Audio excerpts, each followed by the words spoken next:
America से एक पाकिस्तानी मियाँ बीवी अरसा दराज के बाद जब पाकिस्तानी गांव में पहुंचे तो उनके साथ एक ऐसा दर्दनाक सलूक किया गया कि दोनों की जो गर्दनें थी और उसकी वजह क्या बनी, कौन था वो कातिल, आखिर उसने ऐसा भयानक खेल क्यों खेला, पुलिस ने मुलजमान को कैसे पकड़ा और फिर सीसीडी ने इन मुलजमान के साथ क्या किया। बड़ी अहम तफसीलात ताज़ा तरीन वाक़े की। और वीडियो शुरू करने से पहले मैं एक चीज़ जो ओवरसीज़ पाकिस्तानी हैं उनसे गुजारिश करना चाहता हूँ कि जब आप लोग प्लान करते हैं पाकिस्तान आने का, एक तो अपने आमद की तारीख जो है ना वो एक महीना पहले ही ना बता दिया करें। हाँ, आपकी अपनी सगी फैमिली है, आपने जिस दिन आना है कह दें जी कल हम 12 बजे हमारा जहाज़ जो है ना वो एयरपोर्ट पर उतरेगा, यानी कि एक तो ये आप बता किया करें। दूसरा, रवानगी की डेट ना किसी को बताया करें कि जी हमने अगले महीने की फ़लाँ तारीख को जाना है। जब भी कोई पूछे कहे अभी कोई टिकट नहीं है, देखती हैं कब जाना है, टाल मटोल से काम ले। और तीसरी जो सबसे अहम चीज़ है जिसमें मोहतात रहने की ज़रूरत है वो ये है कि अगर आप यहाँ आके अपने घरों में नौकर, मुलाजिम, काम करने वाले लड़के या लड़की यानी कि किसी को नौकर रखते हैं तो उनसे भी आपने बहुत ज़्यादा मोहतात रहना है। वरना आज का लोग तो 5 रुपए की खातर बंदा मार देते हैं, तो जिनके पास डॉलर होते हैं, सोना होता है और एक नाम होता है, उनकी जान के लोग दुश्मन कितने बने होंगे। ये सारी चीज़ें जो है ना ये आपने जहन में रखनी है। वीडियो शुरू करते हैं। गुजरात के पास एक गांव है बद्दोवाल। बद्दोवाल के गांव में अमेरिका से चंद रोज़ पहले एक मियाँ बीवी आते हैं। आदमी का नाम मोहम्मद अंसर, उसकी बेगम का नाम मुनज़्ज़ा, और ये सीधे आते हैं अपने भाई ग़ुलाम सरवर के घर।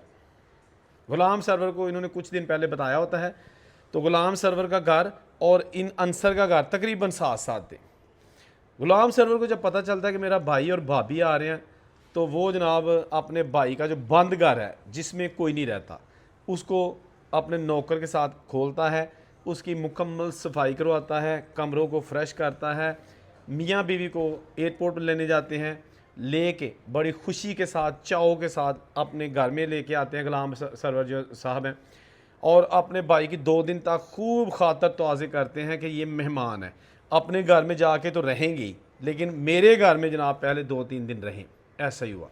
उसके बाद एक बड़ा ही करीबी वफादार किस्म का नौकर था ग़ुलाम सरवर का, जो पाकिस्तान में भाई सेटल है, उसका अरसा दराज से उनके घर में या उनके साथ वो शर्जील नामी लड़का अटैच था। जब ये अंसर और इसकी अमेरिकन बीवी जो कि यानी दोनों कपल जो अमेरिका से पाकिस्तानी आए थे ये अपने घर में शिफ्ट हो जाते हैं, तो इनको एक काम करने वाले नौकर की ज़रूरत होती है जो बाहर से इनको चीज़ें ला के दे बाज़ार जाए और खाने पीने की चीज़ें। सरवर ने कहा कि हो सकता है कि कोई नया बंदा मिलने में देर हो जाए या वो कैसा निकलता है, वफादार हो या ना हो।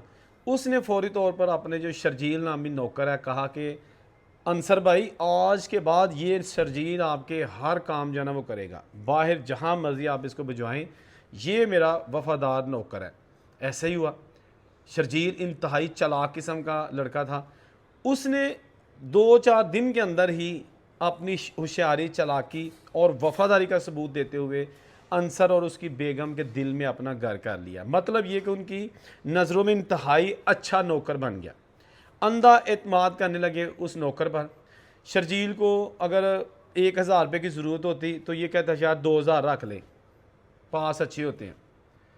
शर्जील को एक्स्ट्रा खाना जो ना पिज़्ज़े आ रहे हैं जो भी है, ये शर्जील सारी चीज़ें देखता था। इसका ये मतलब नहीं है कि वो शर्जील के साथ कोई बुरा सलूक करते थे या उसको खाने के लिए नहीं देते थे या जो पैसे बकाया बचते थे उससे ले लेते थे, सारा कुछ शर्जील का। लेकिन शर्जील जो है ना उसने शाम को सोचना कि यार लाइफ तो इन्ना लोगों की है, जिंदगी च मौजा कर गए ने तो यह बाहर वाले लोग कर गए ने, असी लोग घट्टा मौजा करनिया ने।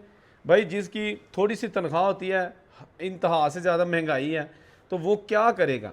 ये चीज़ें मुख्तलिफ़ किस्म की उसके जहन में आई और फिर उसने जनाब अपना एक दोस्त अबू बकर, उससे मशवरा किया। अबू बकर भी किसी के घर में नौकर था। नौकरा हम सलाह कर लगे ने तो काम की भान लगे, फिर इन्होंने की होंगे मैं तुम दसना। अबू बकर से कहता है कि अबू बकर सुना भाई कैसी चल रही लाइफ। उसने कहा बस यार बस चल रही जैसे भी है। उसने कहा कि क्यों ना हम कोई ऐसा काम करें कि हम भी माला माल हो जाए और किसी को पता भी ना चले। प्लानिंग शुरू हो गई, मुख्तलिफ़ किस्म के प्लान बनाए गए, लेकिन किसी को अगर मारना है तो वो प्लान जो है ना वो एक ना एक दिन क्या, आजकल तो 2-4 दिन के अंदर ही जनाब पुलिस उगलवा लेती है। शर्जील और अबू बकर ने प्लान किया कि ये जो मियाँ बीवी हैं इन्होंने मार देने हैं, ख़त्म कर देने हैं। यही हुआ, दोनों ने प्लान कर लिया। और उसके बाद देखिएगा ये करते क्या हैं। शर्जील जब सुबह उठा उसने देखा कि उसका जो बॉस है यानी कि अंसर साहब जो है ना वो उठ चुके हैं। उनकी जो अहलिया मुनज़्ज़ा उनको थोड़ा देर से उठने की आदत थी, वो अभी सो रही थी। तो ये जो शर्जील है इसने जो ऑलरेडी चाय में डालकर किसी को बेहोश करने वाली गोलियां वो ला के रखी हुई थी। इसके जब मालिक ने चाय मांगी इसने वो गोलियां अंदर डाली और चाय पेश कर दी अंसर साहब को। अंसर साहब ने जब चाय पी तो वो बेसिकली बेहोशी की दवाइयाँ थी, वो जहर नहीं था कि फौरी तौर पर मर जाएं। उन्हें जब गनूदगी आनी शुरू हुई कुछ मिनटों के बाद तो वो दोबारा वापस अंदर चले गए, अंदर जाके लेट गए तो सो गए। इसे पता चल गया कि अब अंसर साहब जो है ना वो सो गए हैं, जाग नहीं रहे। इसने फौरी तौर पर जब जाके थोड़ा उनको चेक किया तो वो वाकई सो रहे थे। फ़ोन किया जो कि अबू बकर बिल्कुल रेडी बैठा हुआ था, वो फौरी तौर पर आ गया। तेज़दार आला इन्होंने लिया और दोनों मियाँ बीवी को सोते में ही ख़त्म कर दिया। बड़ी बेदर्दी के साथ इन्होंने चंद टकों की खातर उनको ख़त्म कर दिया। अच्छा, उसके बाद ये होता है कि ये बड़ी चालाकी के साथ वहाँ से निकल जाते हैं।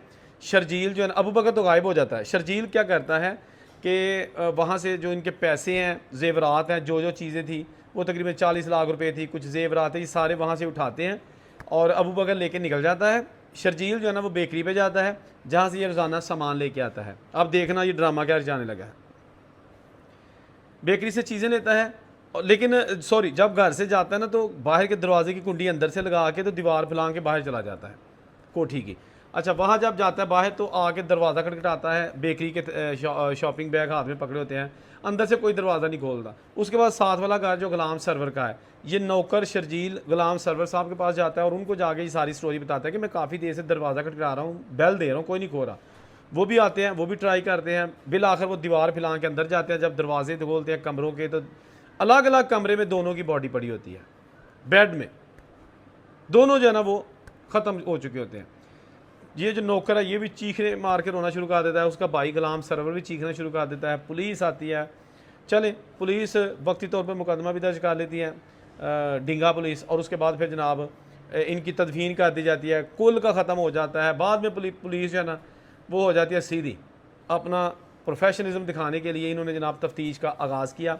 शायद गुज्जर साहब जो कि DSP बताए जाते हैं वहाँ पे, काफ़ी उनका नाम है, उन्होंने जनाब इसको बड़े ही प्रोफेशनल अंदाज में स्टार्ट करने के लिए सबसे पहले नौकर शर्जील को पकड़ लिया, घर में ही, थाने नहीं लेके गए। उसे जब पूछा तो वो रो रहा था, नहीं जी मैनू मालिक का बड़ा दुख है, ये वो वाह वेला कर रहा था, लेकिन पुलिस को इन चीज़ों से कोई नहीं होता। उन्हें ऐसा लगा कि ऐसे जो है ना मगरमच्छ के आंसू है। वो कहते हैं कि सरवर साहब ये जो नौकर है इसको हम थाने लेके जा रहे हैं। अब ये चोर था, इसे पता था कि मैंने क्या किया, और थाने जाके तो नाम ही कुछ किया बंदा मन जाता है, तो ये तो फिर किया सी। मिनते करनी शुरू कर दी, सरवर साहब मैनू बचा लो, पुलिस वाला मैनू धक्के ना मना लेना, जो मैनू बचा लो, ये वो। उन्होंने कहा कुछ नहीं होता, तू वफादार नौकर है, जा, कुछ नहीं होएगा, तेन छुड़ा लांगे। चला गया। पहले तो आए बाएं शाएं की, पुलिस ने जो कढ़िया ना लितर तो देख के डर गया, कहता जी आहो मैं मारिया। सारी स्टोरी सुना दी। उसके बाद इसने अपनी निशानदेही पर अबू बकर को गिरफ़्तार करवाया। सारा सोना, पैसे और जो भी चीज़ें थी वहाँ से इसने चोरी की बरामद करवा ली, पुलिस ने अपने पास रख ली। और उसके बाद जनाब ये दोनों को एक जगह से दूसरी जगह मुंतकिल किया जा रहा था कि फिर पुलिस का बयान आ गया कि इनको इनके कुछ साथी छुड़वाने के लिए आए, तो फायरिंग का तबादला हुआ।